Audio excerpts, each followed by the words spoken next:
L-iskema ta' Boroż ta' Studju bl-isem Endeavour se tkun qed tkompli toffri assistenza finanzjarja lill-istudenti illi jixtiequ ikomplu jistudjaw u jirriċerkaw.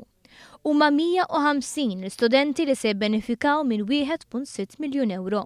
F'konferenza tal-aħbarijiet fejn ingħataw id-dettalji intqal li dawn il-Boroż ta' Studju huma maqsuma f'żewġ gruppi. L-ewwel grupp huwa r-riċerka illi minna l-Unjoni Ewropea tħoss li tkun se tibbenefika u għalhekk tiffinanzjahom. It-tieni grupp huwa mħallas mill-Gvern biex studenti jkomplu jiksbu l-abiltajiet neċessarji fil-kamp ta' studju tagħhom. Tkellimna mal-assistent direttur u project leader tal-iskema Josephine Sultana, illi stqarret kif mill-ġimgħa li ġejja l-istudenti se jkunu jistgħu japplikaw fuq is-sit www.myscholarship.gov.mt. L-applikazzjoni ddum miftuħa xahar, ġifieri għandhom żmien tajjeb inkluż il-weekend u f'kull ħin tal-ġurnata. U aħna matul dan il-perjodu se nkunu qed insejħu laqgħa ta' informazzjoni.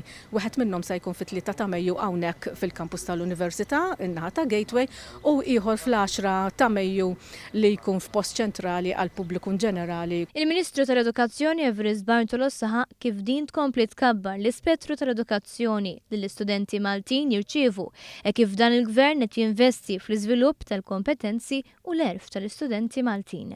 Is-Segretarju Parlamentari tal-Fondi Ewropej Ian Boroż saħaq kif issa dan il-Gvern anke permezz ta' għajnuna mill-Unjoni Ewropea qed jagħti l-opportunità lill-istudenti li huma ikbar u b'esperjenza akkademika iktar vasta. Ovvjament hemm min wara il-masters ikun jixtieq ikompli bid-dottorat tiegħu u saħansitra għandek min ikun jixtieq jagħmel aktar riċerka.